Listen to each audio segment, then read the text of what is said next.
Então vamos lá, gente. Dando um bom dia oficial. Bom dia. Nossa ideia hoje é a gente aproveitar esse momento que não se pode sair, além de muitas pessoas também não têm condições, né, de sair, de passear, de aproveitar, de absorver um pouquinho de cultura. A nossa ideia é mostrar uma ferramenta onde se consegue conhecer, buscar conhecimento, buscar cultura, sem precisar sair de casa.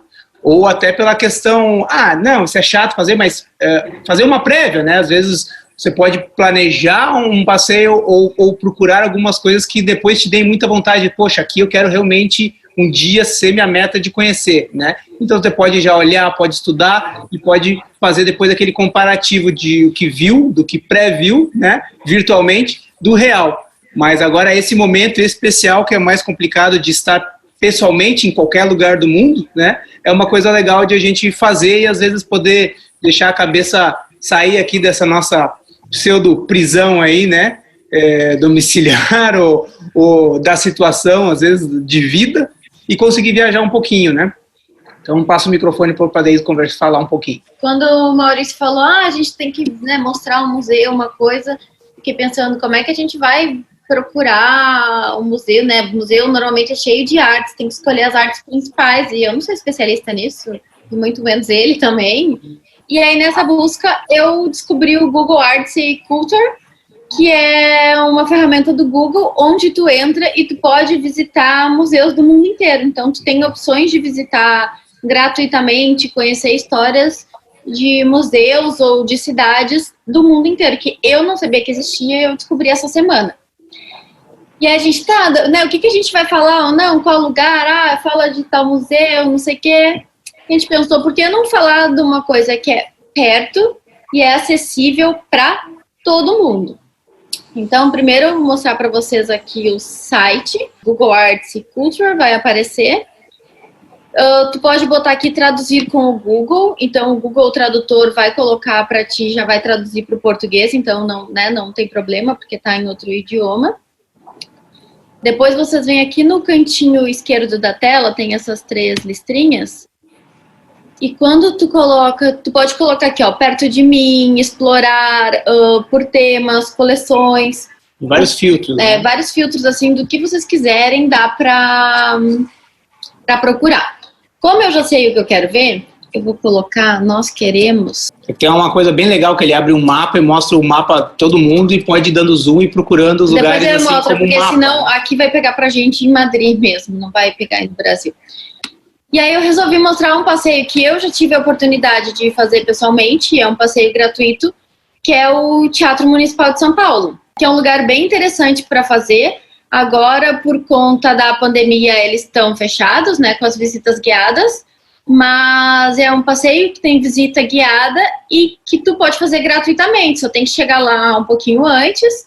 E perto da maioria daí, né? Da maioria da galera que tá aí em São Paulo é o mais perto, forte. Né? O pessoal de Osasco pode ir ali até a Júlio Pré, pegar o trem até a estação Júlio Prestes e é tudo ali pertinho, tem como ir no centro de São Paulo. Aí, agora eu vou olhar minha colinha aqui, vai perguntar, mas por que o Teatro de São Paulo também, né?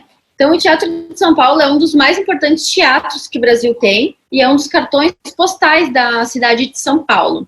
Ele fica localizado no centro da cidade, na Praça Ramos de Azevedo, e ele foi inaugurado no dia 12 de setembro de 1911, para atender um desejo da elite paulista na época, que, né, a elite paulista gostava muito, que remetia à Europa, de óperas, concertos, e eles não tinham um local. Era chique, a Europa era chique, Paris era chique, tinha que ter alguma coisa chique pro pessoal do Brasil. Ainda mais que começou naquela época dos barões de café, então a cidade começou, né, a ter elite, ter dinheiro, por isso construíram. Ele tem um estilo arquitetônico e semelhante a um dos mais importantes teatros do mundo e foi inspirado no Ópera de Paris, que é o teatro de óperas da cidade de Paris, que era uma referência na época, né, para as cidades, e a ideia também era trazer um pouquinho de Paris para a cidade de São Paulo. Um acontecimento importante também é que ele foi palco da Semana de Arte Moderna em 1922. Praticamente 100 anos atrás, aí, a Semana de Arte Moderna do Brasil. Que foi um marco inicial para a era do modernismo, assim, que teve vários artistas importantes naquela época para o Brasil. Ele é considerado um dos palcos mais respeitados do Brasil e já recebeu importantes nomes da música lírica. Aí eu vou mostrar para vocês aqui. Então, tem as exposições online. E a que eu fiz pessoalmente, que eu recomendo, né, o pessoal fazer, é essa primeira aqui, ó, exposição online, o Museu Tintim por Tintim. A gente até não vai passar todo ele, porque é interessante, assim, para o pessoal entrar e ver, porque... E no seu tempo também, né, porque pode... Sim, pode dar zoom, tudo... Se mover, digamos, virtualmente. E é um audioguia esse daqui, então eu achei muito interessante, porque é meio um audioguia. Então vai contando do teatro, vai falando tudo. Vamos começar. Então aqui ele fala a história do teatro e tem uma história que fala em áudio, né? Aqui tem um resuminho, sempre tem um resuminho do lado que o pessoal pode ler. Então fala que ele começou a ser construído em 1913, teve a conclusão da obra 8 anos mais tarde. O pessoal vai lendo, vai tendo a história. Bom, ele vai começar. Olá, meu nome é Alana, eu sou coordenadora da ação educativa do Teatro Municipal.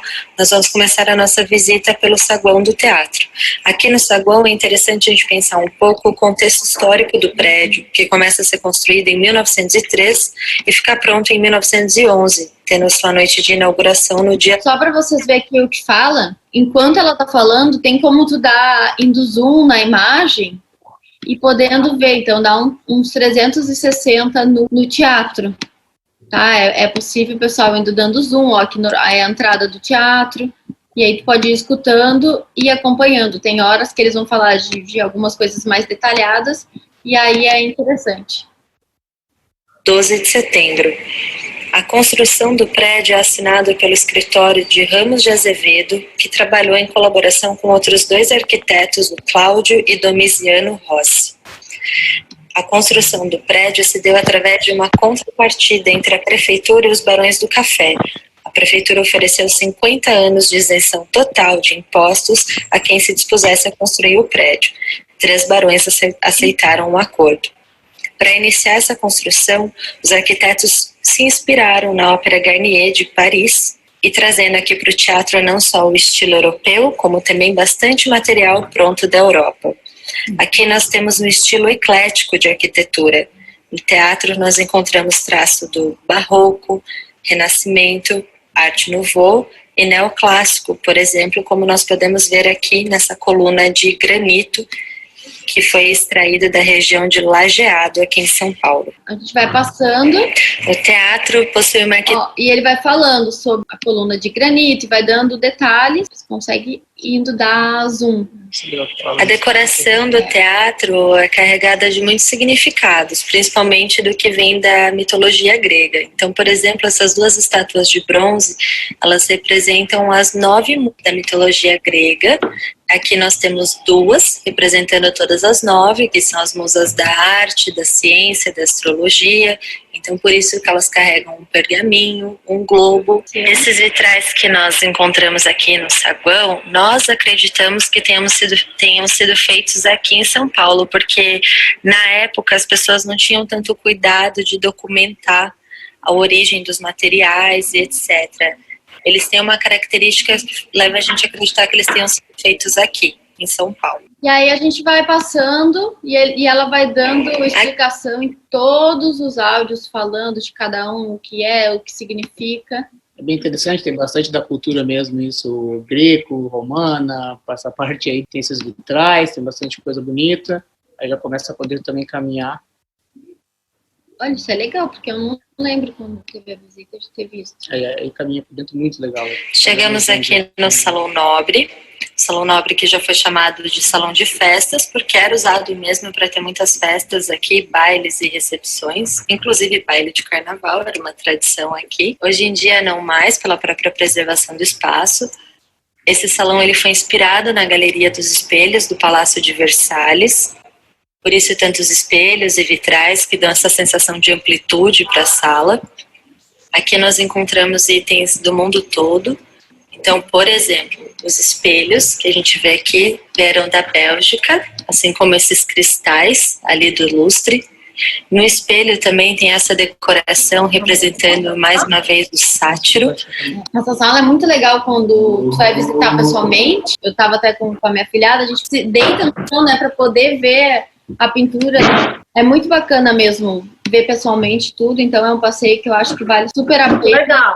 E é gratuito, né? Pode ir pra rua aí, pode ir na parte de fora aí, olhar um pouquinho, caminhar. Aí tem alguns dados, algumas fotos aí com informações, mas se quiser entrar em detalhes, entender, aprender um pouco mais, porque ele entra de novo numa sala de novo. Esse tapete aqui no chão foi confeccionado pelos irmãos Campana. Esse tapete ele tem uma função primordial de proteger o nosso chão. Então vai contando a história do tapete também. E é interessante, assim, que eu acho que talvez a maioria das pessoas não saibam, né, que esses lugares antigos, históricos, tudo que tem uma importância. Aquele tapete que tá ali tem um porquê. Aqui tem a sala de espetáculo também. Quando eu fui, eu lembro que era um dia que tinha espetáculo, então a gente não pôde entrar até na sala, mas conseguiu aqui das galerias o órgão tocar, que é uma coisa maravilhosa, assim, escuta aquilo dentro do teatro inteiro. Fenomenal, assim, que eu achei. A sala a gente não pôde entrar porque o pessoal estava ensaiando. Esse medalhão no teto que está acima da Vênus é um medalhão em homenagem a Carlos Gomes, que foi um operista brasileiro e que é o patrono aqui desse teatro. Teto. Esse é do teatro que a gente mostrou assim rapidinho, mas é igual eu falei, ó, tem várias coisas que o pessoal pode ir atrás. Vamos mostrar aqui. O Maurício até falou, ó, cadê que era do mapa? Acho que era. Tem lugares de Azen, então tu pode ver, eu quero ver uma coisa no Brasil, eu quero ver na Índia, na Itália, na Rússia. É uma maneira de tu viajar o mundão todo aí sem precisar gastar, né? Isso até as pirâmides do Egito aí. Tem as pirâmides, tem tudo. Vamos pegar aqui um lugar que eu gosto bastante, vamos ver no Chile o que tem. Tem as histórias, tem um museu, fala dos pinguins, pode descobrir os lugares. Eu quero tentar achar aqui para vocês achar onde. Aqui. Se você vier por perto, e aí ele vai pegar perto da região onde a pessoa estiver, obviamente, né? Ele vai mostrar o que tem perto de vocês. Isso é muito legal, porque ele pode também já explorando por mapa mesmo, né? Então, como eu tô, ele mostra aqui aonde eu tô, perto de onde eu tô, o que tem. Mas, vamos diminuir, cadê? Vamos diminuir, vamos ir aí para São Paulo.